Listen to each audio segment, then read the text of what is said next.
आज हम जानेंगे अर्थ के एटमॉस्फेयर की लेयर्स के बारे में। अर्थ की एटमॉस्फेयर की 5 लेयर्स होती है। इसमें troposphere, stratosphere, mesosphere, ionosphere, exosphere होती है। लास्ट की 2 लेयर आयनोस्फेयर और एक्सोस्फेयर मिलकर थर्मोस्फेयर का फॉर्मेशन करते हैं। तो आइए अब एक एक लेयर के बारे में अच्छे से जानते हैं। ट्रोपोस्फेयर की मोटाई इक्वेटर पर ज़्यादा होती है और पोल्स पर कम होती है। इसकी मोटाई इक्वेटर पर 18 किलोमीटर और पोल्स पर 8 किलोमीटर होती है, जिनका एवरेज 13 किलोमीटर होता है।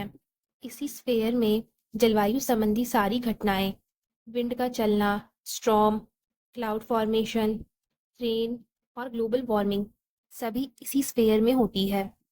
स्ट्रेटोस्फेयर और ट्रोपोस्फेयर के बीच की बाउंड्री को ट्रोपोपोज कहते हैं। आइए अब नेक्स्ट लेयर स्ट्रेटोस्फेयर पर चलते हैं। इस लेयर में ओजोन लेयर पाई जाती है। जैसे जैसे हाइट बढ़ती है, इस लेयर में टेम्परेचर इंक्रीज होने लगता है, क्योंकि ओजोन लेयर यूवी रेज को एब्जॉर्ब कर लेती है। एरोप्लेन्स इसी लेयर में चलते हैं।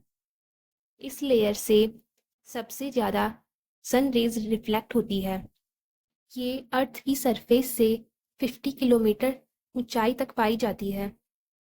आइए अब नेक्स्ट लेयर मेसोस्फेयर पे चलते हैं। ये इन लेयर्स में सबसे ठंडी लेयर होती है, क्योंकि इस लेयर में गैसें कम होती है, तो ये सन रेज को कम ट्रैप कर पाती है। इस लेयर में मीटियोर जलना बंद कर देते हैं, क्योंकि इस लेयर में बहुत थोड़ी सी गैस होती है जो इसे फ्रिक्शन के द्वारा बुझा देती है। आइए अब नेक्स्ट लेयर पर चलते हैं। आयनोस्फेयर। आयनोस्फेयर में एटम्स फ्रीली घूमते रहते हैं, जो सनलाइट से चार्ज पार्टिकल लेयर्स इलेक्ट्रॉन और प्रोटॉन के रूप में घूमते हैं। आयनाइजेशन से एनर्जी भी निकलती है, जो इस लेयर के टेम्परेचर को बढ़ाती है। रेडियो वेव्स भी इसी लेयर से टकराकर वापस जाती है। इस लेयर से रिफ्लेक्ट होने वाली मैक्सिमम फ्रिक्वेंसी 100 मेगाहर्ट्ज तक है। इस लेयर में डी, ई, F1 और F2 लेयर्स प्रमुख है। डी से F2 की ओर बढ़ने पर फ्रिक्वेंसी बढ़ती जाती है। आइए अब लास्ट लेयर पर चलते हैं, जो कि है एक्सोस्फेयर। ये अर्थ की आउटमोस्ट लेयर होती है। यहाँ पर सबसे हल्की गैसें पाई जाती है। ये अर्थ और यूनिवर्स का मिलन पॉइंट होता है।